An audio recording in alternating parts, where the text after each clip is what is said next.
Bismillahirrahmanirrahim. Assalamualaikum warahmatullahi wabarakatuh. Alhamdulillahi rabbil alamin. Wa usalli wa usallim ala asrafil anbiya'i wa imamil mursalin Nabina Muhammadin wa ala alihi tayyibin wa ashabihi gurril mayamin. Afdalus salati wa atammu taslim.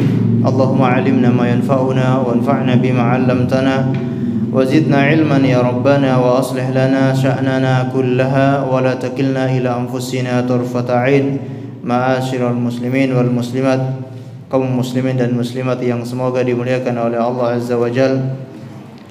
Marilah kita terus bersyukur kehadirat Allah Tabaraka wa Ta'ala karena limpahan nikmat karunia hidayah dari Allah Azza wa Jal kita bisa berkumpul, bisa duduk di dalam majelis ilmu dalam rangka untuk sama-sama belajar menuntut ilmu syar'i. Kita berharap Allah Subhanahu wa taala berkenan memberikan untuk kita semuanya ilmu yang bermanfaat sehingga bisa kita amalkan sebagai bekal untuk menghadap kepada Allah Jalla wa Ala.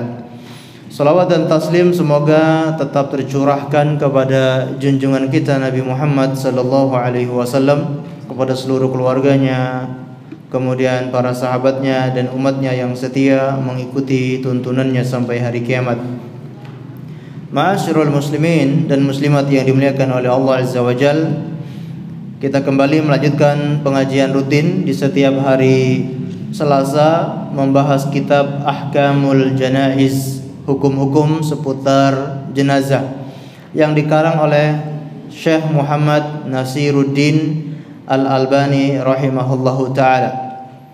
Maka ini merupakan nikmat yang besar yang Allah anugerahkan kepada kita di saat kita berada di dalam majelis ilmu.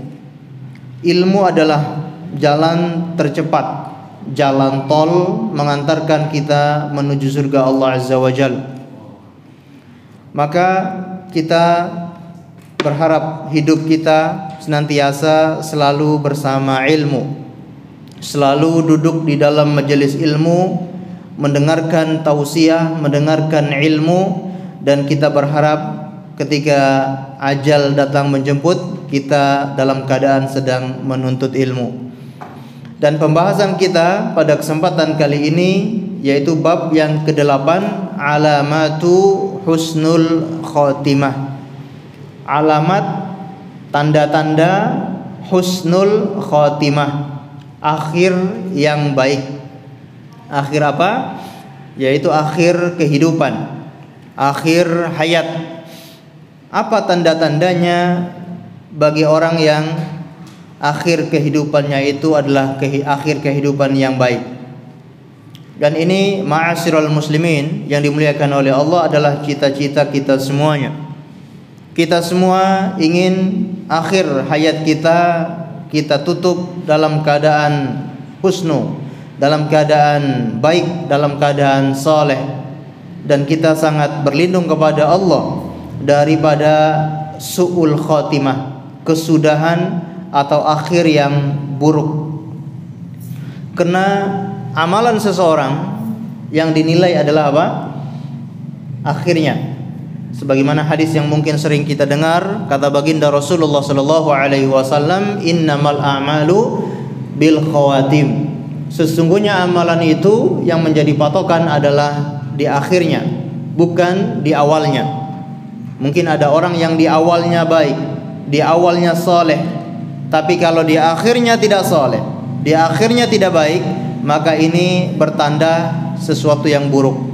Atau sebaliknya, ada seseorang yang di awalnya itu buruk, ketika masih muda mungkin sangat gelap, ketika masih muda tidak karu-karuan hidupnya, tapi begitu dia sudah masuk usia tua, bertobat kepada Allah, mulai rajin ibadah, maka ini bertanda sesuatu yang baik.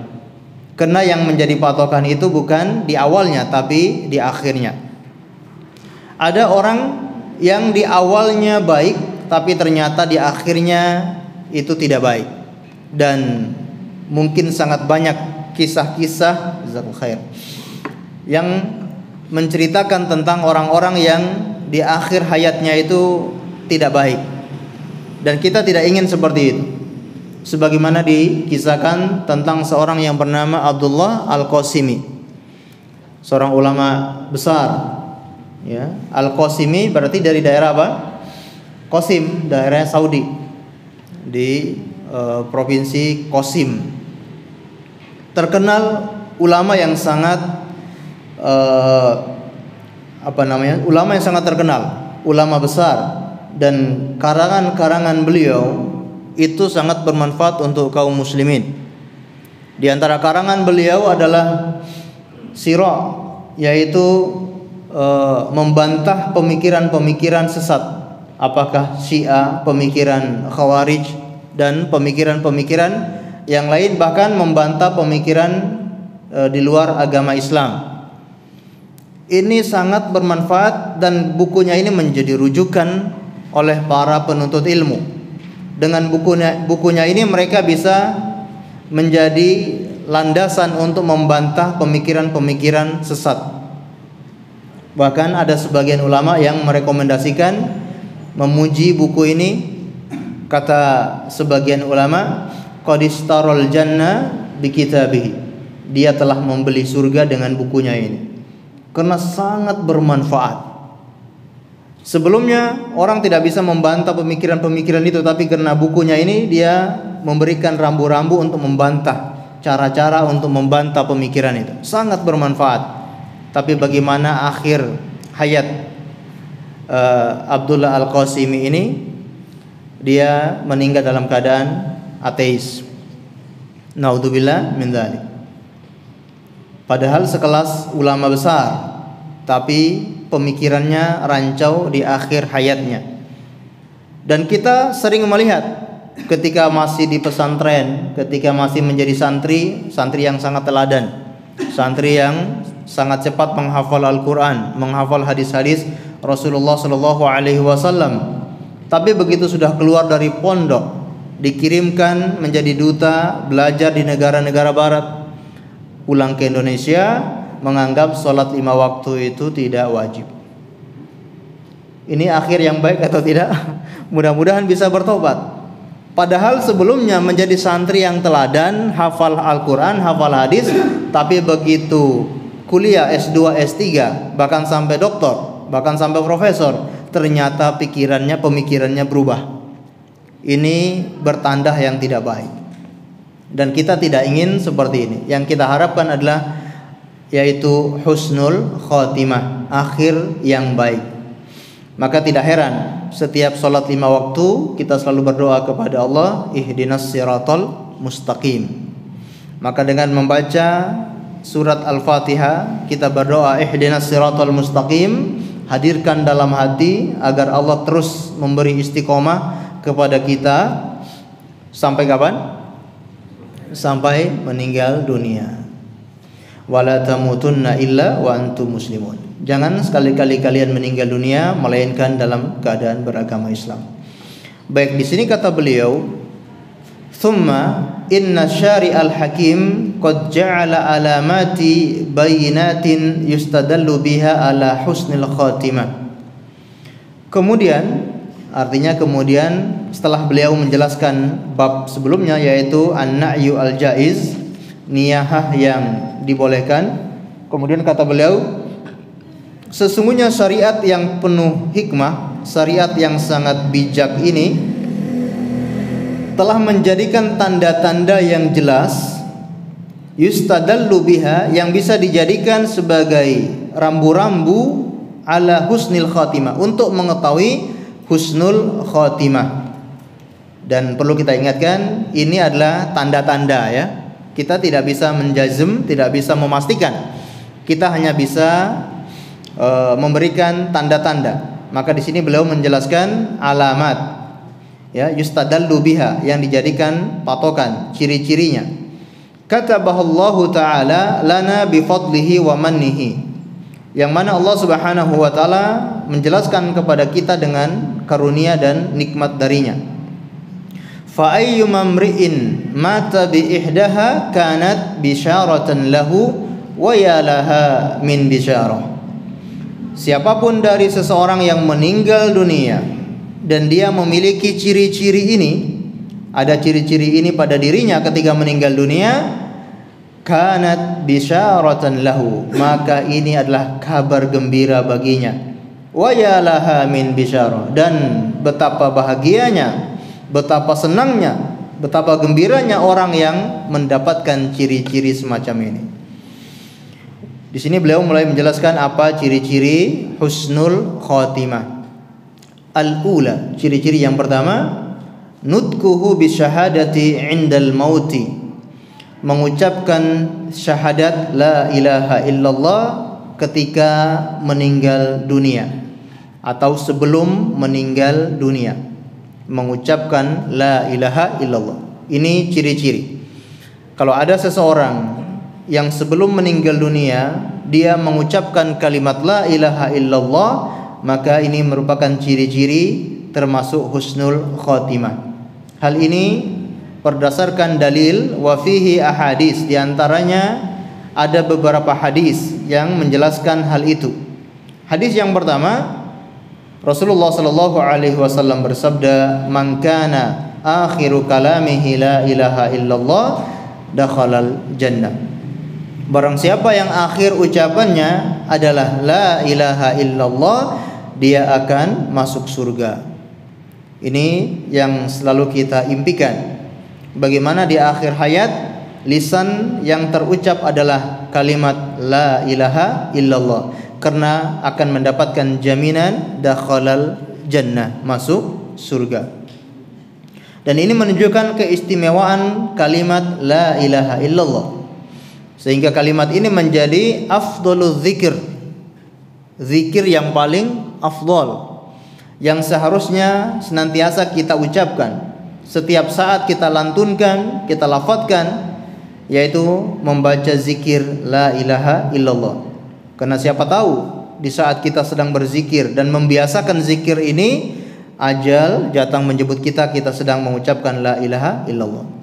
Dan sebagaimana hadis-hadis yang lain menerangkan, seseorang itu akan diwafatkan sebagaimana kebiasaannya. Ternyata kebiasaan kita mengucapkan la ilaha illallah, bisa jadi kita meninggal dalam keadaan mengucapkan la ilaha illallah.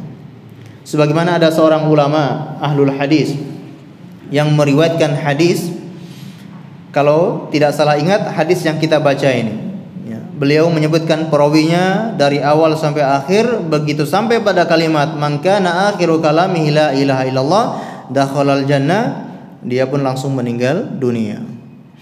Ini luar biasa, ya.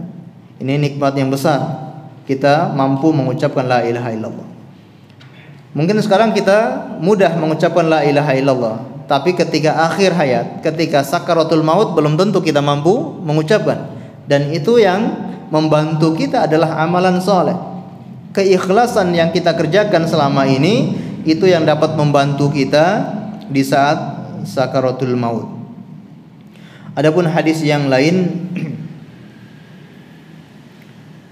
An Talhah ibni Ubaidillah radhiyallahu anhu qala, dari Talhah bin Ubaidillah radhiyallahu anhu berkata, Ra'a Umar Talhah ibni Ubaidillah faqilan. Umar ibn Khattab melihat Talhah bin Ubaidillah faqilan, dalam keadaan termenung atau dalam keadaan berat.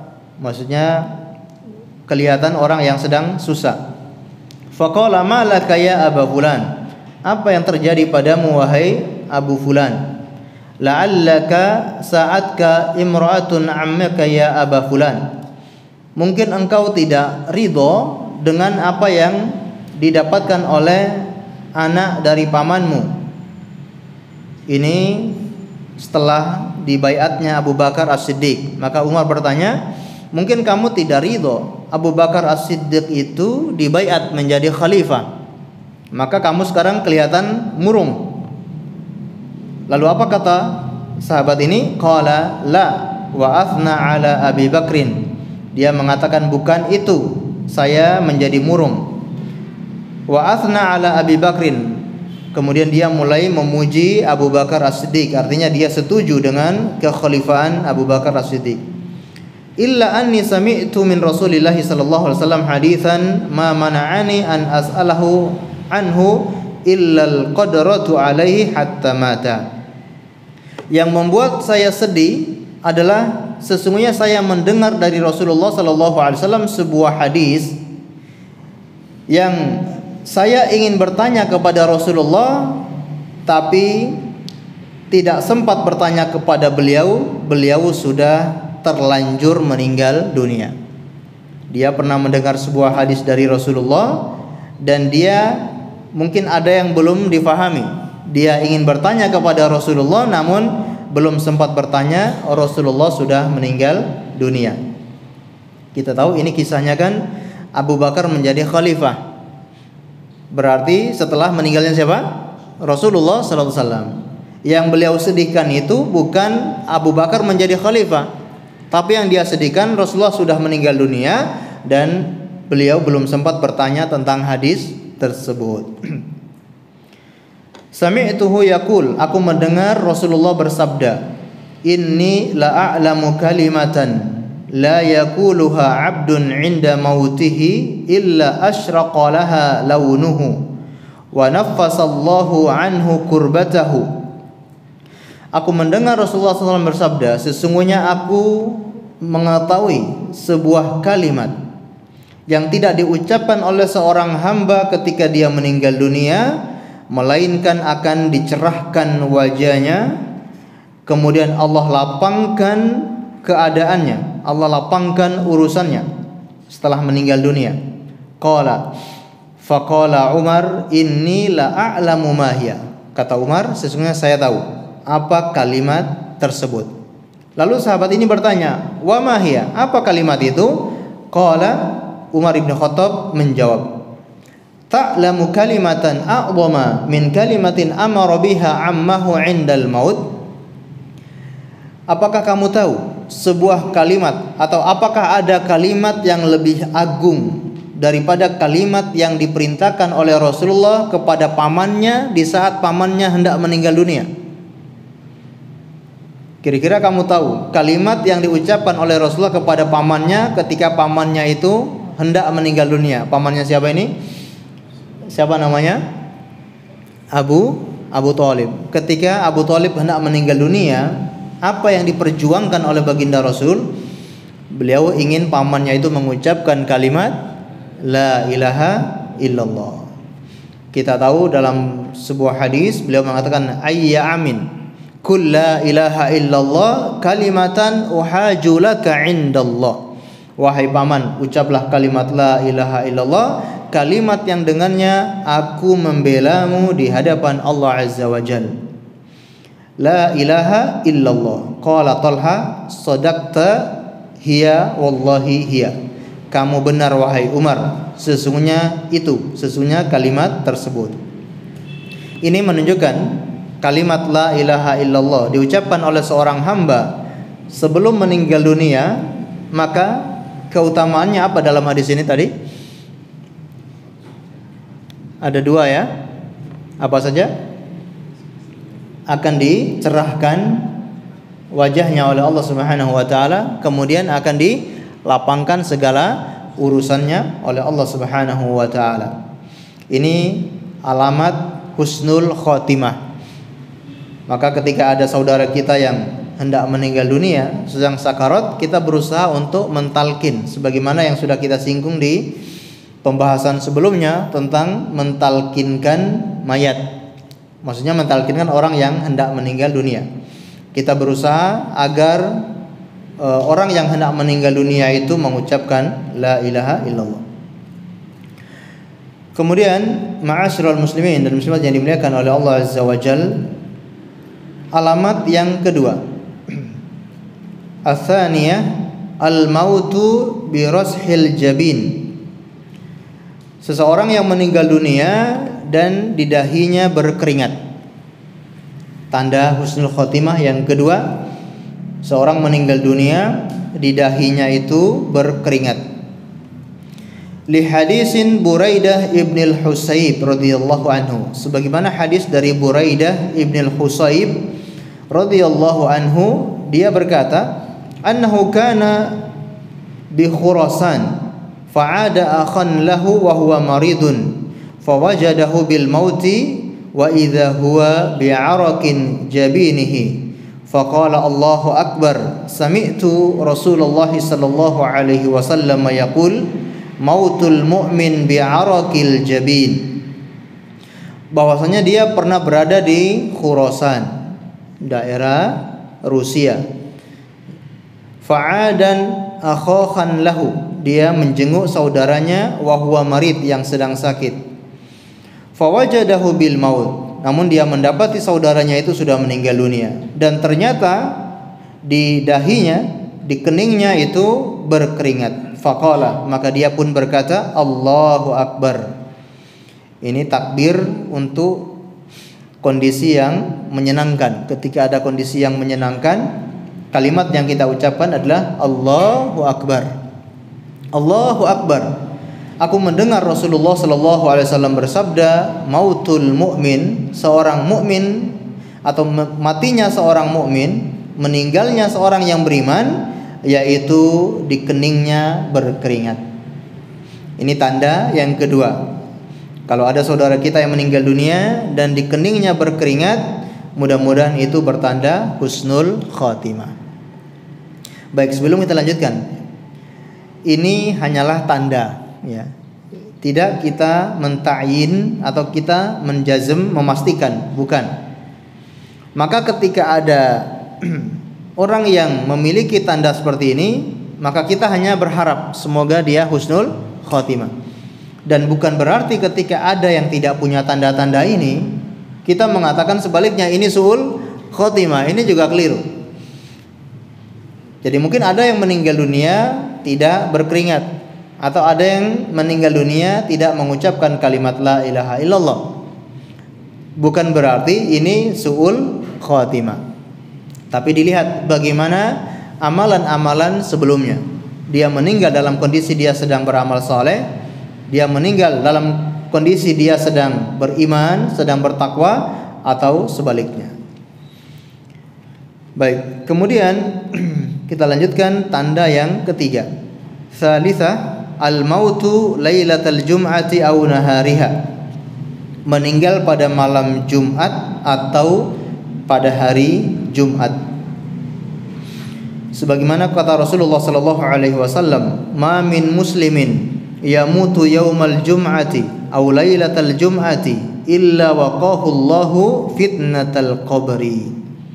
Tidaklah seorang muslim yang meninggal dunia pada hari Jumat atau pada malam Jumat, melainkan Allah akan menjaganya, menyelamatkannya dari fitnah kubur. Ini alamat husnul khatimah.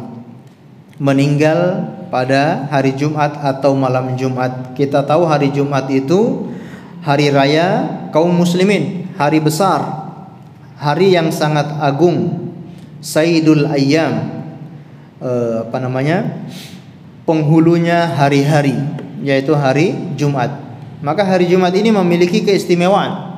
Ketika ada orang yang meninggal pada hari Jumat, diharapkan dalam kondisi dia husnul khatimah. Di sini disebutkan Allah akan menjaganya, Allah akan melindunginya dari fitnah kubur. Apa itu fitnah kubur? Kita minum dulu. Bismillah.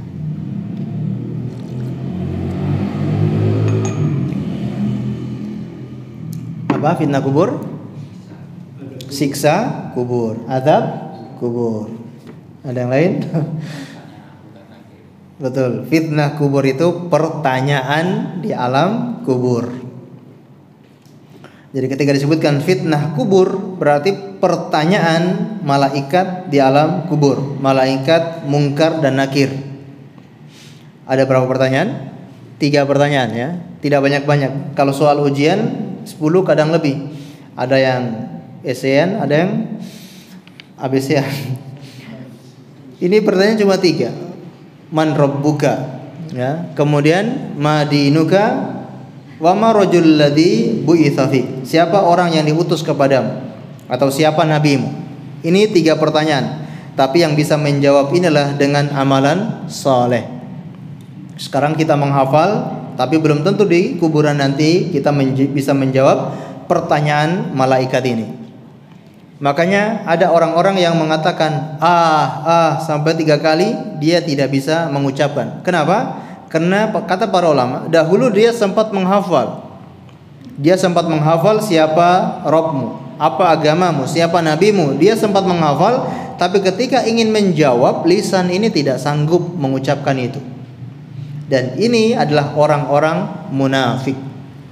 Orang-orang munafik ketika ditanya siapa Tuhanmu, siapa nabimu, apa agamamu, mereka sangat lancar menjawab itu. Tapi ketika di alam kubur, mereka tidak sanggup menjawab pertanyaan tersebut.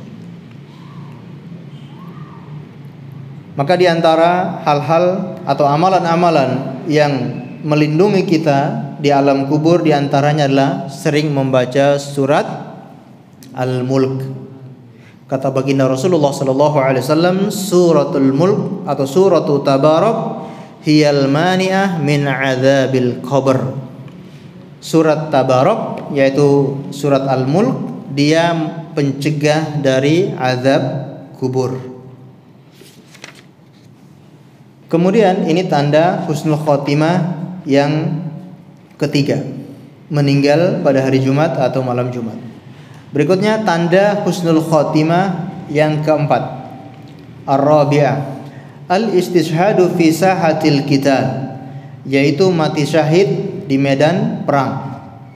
Seorang meninggal dunia di saat sedang berperang, tidak diragukan lagi, meninggal saat perang, atau yang kita kenal dengan mati syahid. Maka insya Allah ini menjadi tanda husnul khotimah. Sebagaimana Allah Subhanahu wa taala berfirman, "Wala tahsabannal ladzina qutilu fi sabilillahi amwata bal ahya'un 'inda rabbihim yurzaqun." Janganlah kalian mengira orang-orang yang terbunuh di jalan Allah ketika berperang mereka itu mati, bal ahya'un 'inda rabbihim, melainkan mereka itu hidup di sisi Tuhan mereka, yurzaqun, dan mereka diberi rizki oleh Allah Azza wa Jalla. Farihina bima atahumullahu min fadlihi, mereka sangat gembira dengan apa yang diberikan oleh Allah kepada mereka dari keutamaannya. Wa yastabshiruna billadzina lam yalhaqu bihim min khalfihim, dan mereka sangat gembira untuk bertemu dengan orang-orang yang belum meninggal di belakang mereka. Dan mereka mengatakan, alla khaufun alaihim wala hum yahzanun, jangan kalian takut, jangan kalian bersedih hati, ya, jangan kalian takut dan jangan kalian bersedih hati. Yastabshiruna bi ni'matin minallahi wa fadlin, ya, mereka sangat bahagia dengan nikmat dari Allah dan keutamaan darinya. Wa annallaha la yudhi'u ajral mu'minin, dan sesungguhnya Allah tidak menyia-nyiakan pahala balasan bagi orang-orang yang beriman. Ini menjadi dalil kalau orang-orang yang mati syahid meninggal saat berperang di jalan Allah, mereka mendapatkan husnul khotimah, mendapatkan kemuliaan dan keutamaan dari Allah Subhanahu wa taala. Di sini Allah jelaskan mereka itu hidup di sisi Allah. Kadang ada sebagian orang yang menjadikan ayat ini sebagai dalil untuk minta-minta kepada orang yang sudah mati. Lah ini Allah berfirman mereka hidup, jadi bisa kita minta kepada mereka. Ada orang yang minta kepada kuburan, ahlul kubur, bukan ahlul kubur ya, tapi kuburiyun, yang sering minta kepada kuburan. Berdalil Allah berfirman orang-orang yang meninggal di jalan Allah mereka itu masih hidup. Maka ada seorang ulama yang membantah ucapan ini dengan ayat ini juga. Bukankah di dalam ayat ini kata Allah inda rabbihim, di sisi Tuhan mereka. Mereka memang masih hidup tapi bukan di dunia. Alamnya sudah ada alam yang lain, alam barzah. Maka di sini disebutkan di sisi Tuhan mereka, dan mereka yurzakun, mereka itu diberi rizki, bukan yarzak, bukan bukan yarzikun. Mereka bukan memberikan rizki. Orang ketika ingin cari rizki datang ke kuburan, merasa penghuni kubur ini bisa memberikan rizki. Di sini kata Allah yurzakun, mereka dikasih rizki oleh Allah. Malah kita yang minta rizki kepada penghuni kubur. Ini keliru. Seharusnya kita minta rizkinya kepada Allah yang memberi rizki kepada orang-orang yang sudah meninggal ini. Dan dari ayat ini juga menjadi dalil bahwasanya orang yang meninggal dunia itu bisa bertemu satu sama lain, saling bertemu satu sama lain. Di sini maksudnya adalah orang-orang yang beriman, orang-orang soleh. Adapun orang-orang yang kafir, orang-orang yang tidak soleh, maka mereka disibukkan dengan siksaan. Berarti tidak sempat saling bertemu. Tidak ada liburnya mereka ini disiksa. Tapi kalau orang-orang beriman, menurut pendapat yang rajih sebagaimana dipilihkan oleh Syekhul Islam Ibnu Taimiyah dan juga Imam Ibnu Qayyim, orang yang meninggal dunia, orang-orang yang beriman, mereka saling bertemu dan mereka saling menanyakan amalan-amalan mereka yang mereka kerjakan di dunia. Bahkan mereka menanyakan tentang orang-orang yang masih hidup.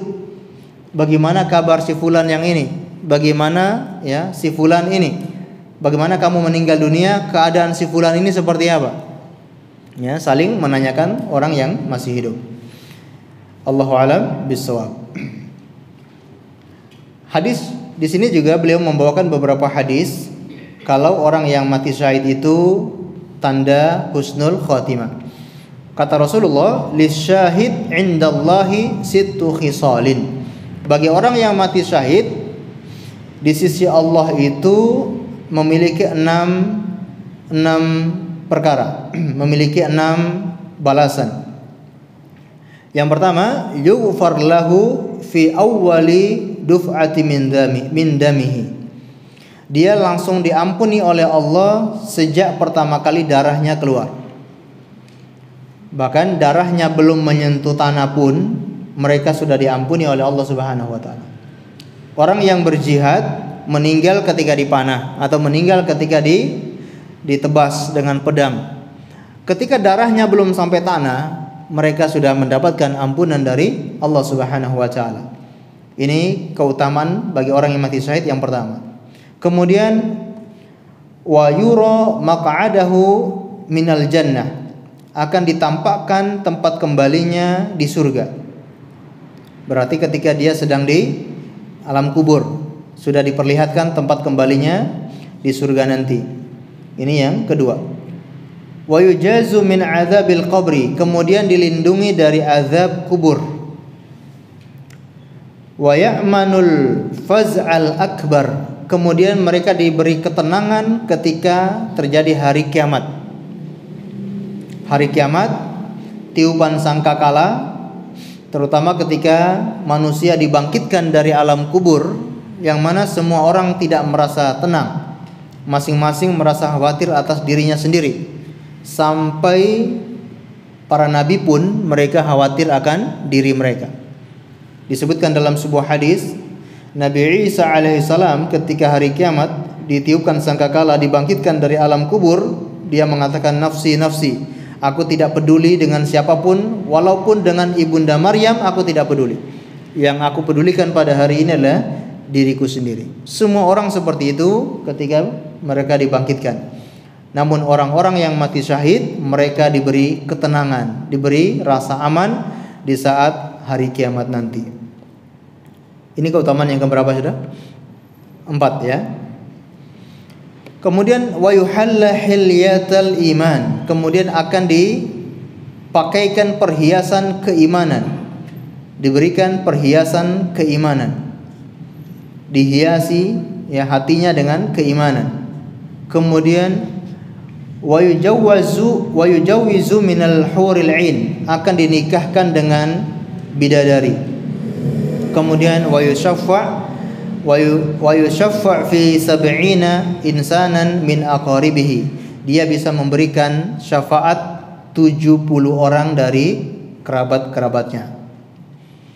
Masya Allah, ini 6 keutamaan, maaf bukan 6 ya, 7 ya, 7 keutamaan bagi orang yang mati syahid.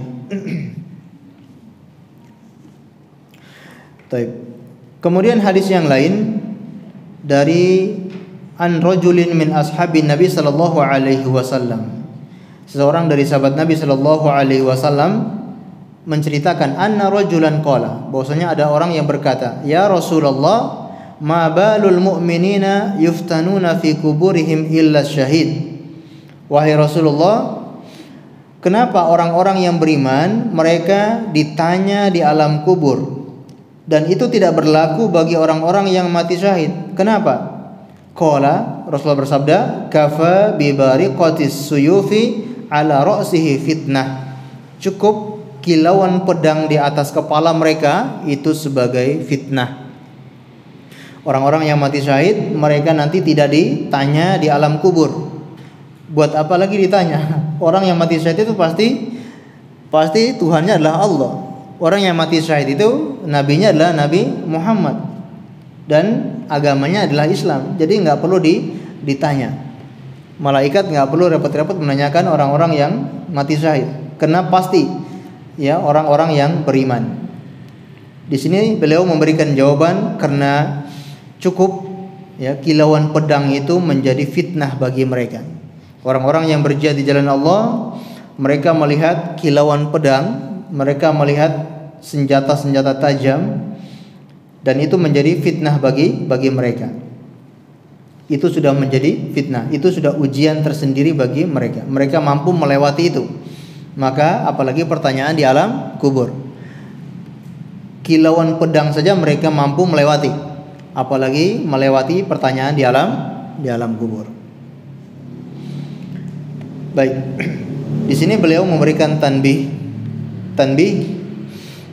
Turja hadhihi syahadatu liman sa'alaha mukhlishan min qalbihi walau lam yatayassar lahu al-istishhad fil ma'rakah.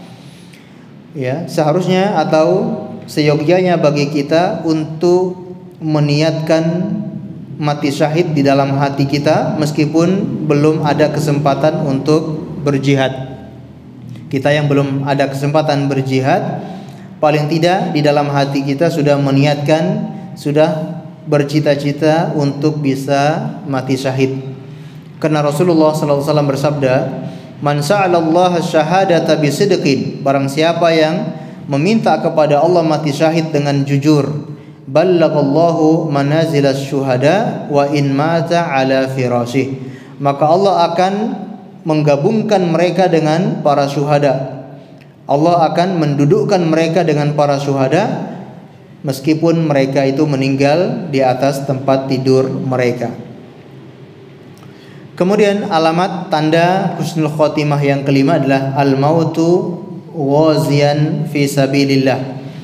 Orang yang meninggal dunia di saat dia sedang berperang. Apa bedanya dengan tanda yang keempat? Kalau yang keempat ini orang yang mati syahid. Kalau yang kelima ini orang yang mati dalam keadaan sedang berperang.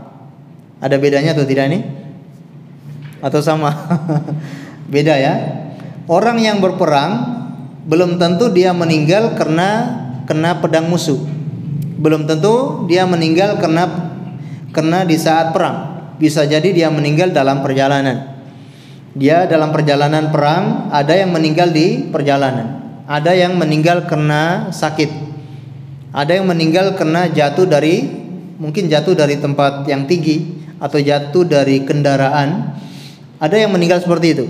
Nah, mereka semua dihitung mati syahid atau mereka semua dihitung menjadi tanda-tanda husnul khotimah. Sebagaimana hadis yang diterangkan di sini, ma tu'addus syahid fikum. Rasulullah bertanya kepada para sahabatnya, menurut kalian orang yang mati syahid itu siapa?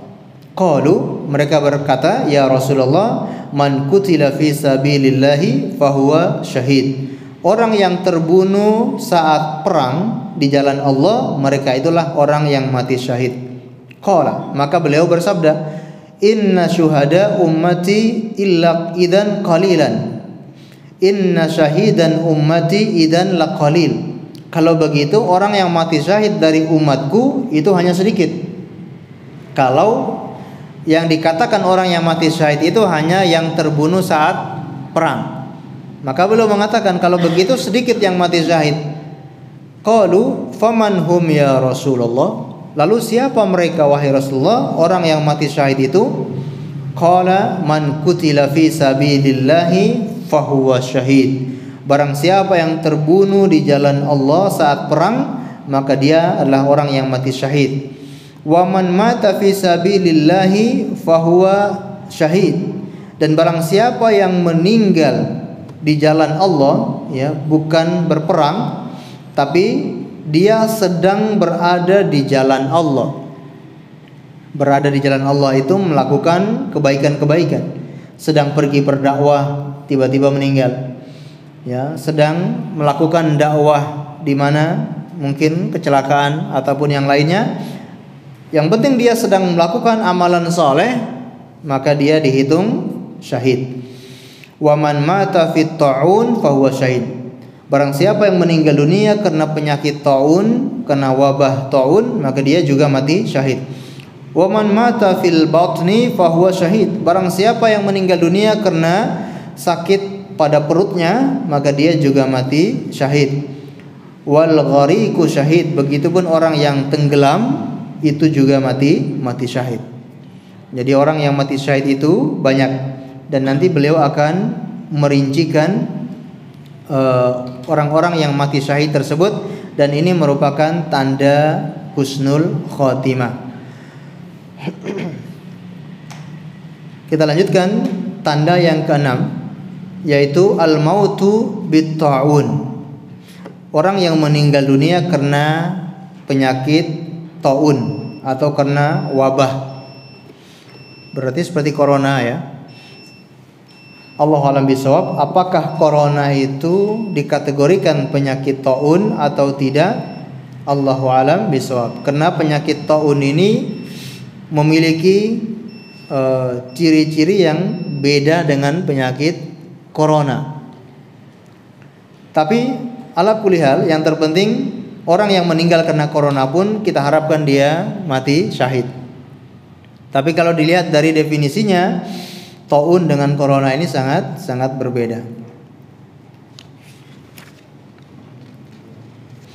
Baik, sebelum kita lanjutkan, mungkin karena sudah masuk waktu Isya, kita dengarkan azan terlebih dahulu, kemudian kita lanjutkan sedikit insyaallah.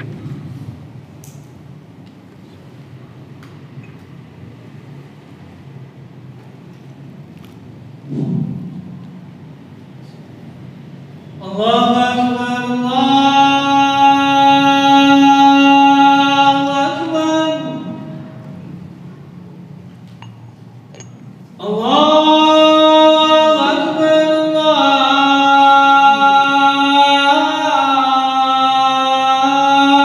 Akbar. Asyhadu an la ilaha illallah.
Baik.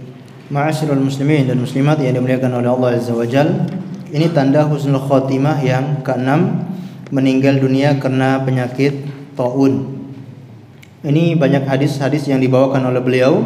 Di antaranya adalah Rasulullah SAW bersabda, "At-ta'unu syahadatun likulli muslim." Penyakit taun itu menjadi syahid, penyakit menjadi syahid bagi setiap muslim. Seorang muslim yang terkena penyakit ini maka termasuk mati syahid.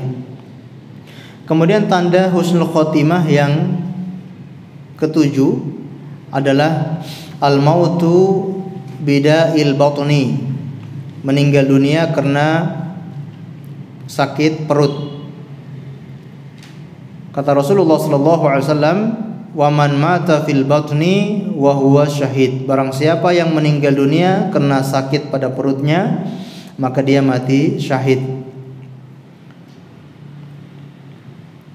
Orang yang sakit perut kena apa? Lambung ya. Atau kena apa? Yang ada di dalam, kena makanan ya, keracunan atau yang berkaitan dengan masalah perut ya. Dan ini tentunya ujian yang sangat berat bagi orang yang menderita sakit perut, apakah sakit lambung dan masalah yang lainnya, usus-usus itu ya, usus buntu atau penyakit di perut. Nah ini semoga mereka menjadi orang yang mati syahid.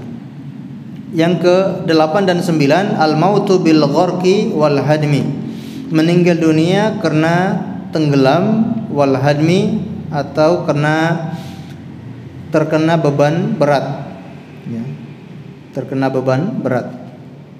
Bil gharqi, meninggal dunia karena tenggelam, apakah kapal tenggelam atau ketika berenang di kolam renang atau berenang di laut ya, ketika berwisata ke pantai mungkin mandi laut lalu tenggelam ataupun yang lainnya, maka insyaallah termasuk mati syahid. Atau banjir ya, ketika ada banjir bandang, tsunami, betul ya, ketika ada tsunami, ini mudah-mudahan termasuk mati syahid. Wal hadmi yaitu tertimpa beban atau tertimpa benda yang keras, apakah kena tabrakan atau ditabrak atau apa, gempa bumi, bangunannya runtuh menimpanya ataupun pohon itu tumbang mengenainya, ini semua insyaallah termasuk mati syahid. Kata Rasulullah sallallahu alaihi wasallam, "Asy-syuhada khamsatun." Orang yang mati syahid itu ada 5. Al-mat'unu, yaitu orang yang terkena taun. Wal mabtunu, orang yang sakit perut. Wa sahibul hadmi, dan orang yang terkena hantaman. Wasyahidu fi sabilillah, ya, maka mereka itu, dan juga syahid, orang yang mati syahid di jalan Allah Subhanahu wa taala. Berikutnya tanda husnul khotimah yang ke-10, mautul mar'i fi nifasiha bisababi waladiha. Seorang wanita yang meninggal dunia karena nifas atau karena setelah melahirkan anak. Ada sebagian seorang ibu yang berjuang melahirkan anaknya, bisa anaknya sudah keluar atau belum keluar, ternyata ibunya tidak bisa diselamatkan, maka insyaallah ini tanda husnul khotimah, termasuk mati syahid.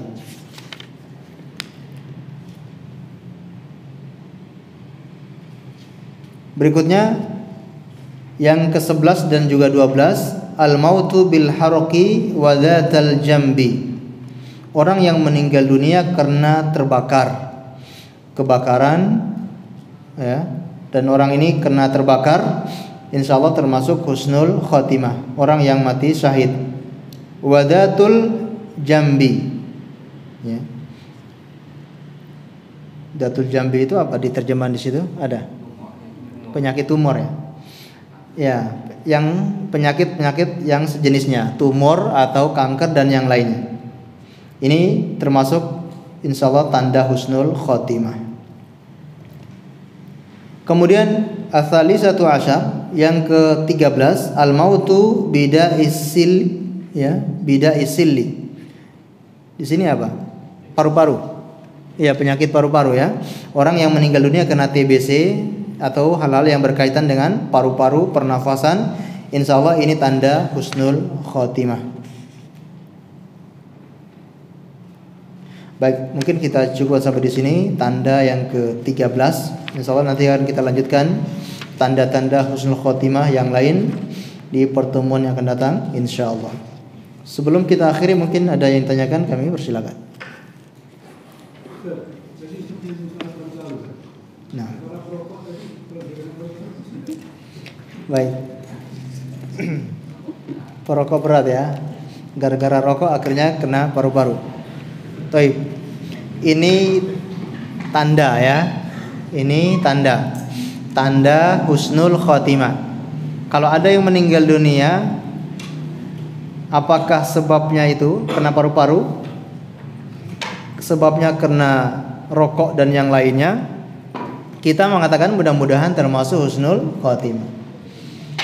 Tapi dilihat ya, husnul khotimah itu berkaitan dengan amalan-amalan sebelumnya. Kalau dia habis minum khamr kemudian mabuk lalu apa? Ini tenggelam ya. Mabuk, loncat di kolam renang, tenggelam. Nah, apakah ini termasuk ciri-ciri husnul khotimah? Kalau seperti ini kita katakan bukan termasuk ciri-ciri husnul khotimah. Karena amalan sebelumnya adalah amalan-amalan yang buruk. Kalau seperti ini kita berharap mudah-mudahan bukan termasuk su'ul khotimah. Tapi kalau orang yang merokok kemudian dia terkena penyakit paru-paru dan mungkin dia sudah bertobat kepada Allah, kemudian terkena penyakit tersebut, mudah-mudahan penyakit itu menjadi pembersih dosa-dosanya. Karena orang yang terkena paru-paru itu perjuangannya juga luar biasa. Gimana dia menahan sesak napas itu. Dan ini peringatan bagi yang suka ngerokok untuk segera berhenti merokok. Sudah banyak orang-orang yang akhirnya terkena kanker paru-paru, terkena penyakit paru-paru gara-gara rokok ini. Mudah-mudahan dia sudah bertobat dan termasuk husnul khotimah. Allahu a'lam bishawab. Baik, mungkin sudah ya. Baik, kita akhiri dengan membaca doa kafaratul majlis. Subhanakallahumma bihamdika asyhadu an la ilaha illa anta astaghfiruka wa atubu ilaik. Wa sallallahu ala nabiyyina Muhammadin wa ala alihi washabbihi wasallam. Terima kasih atas segala perhatiannya. Mohon maaf atas segala kekurangannya. Assalamualaikum warahmatullahi wabarakatuh.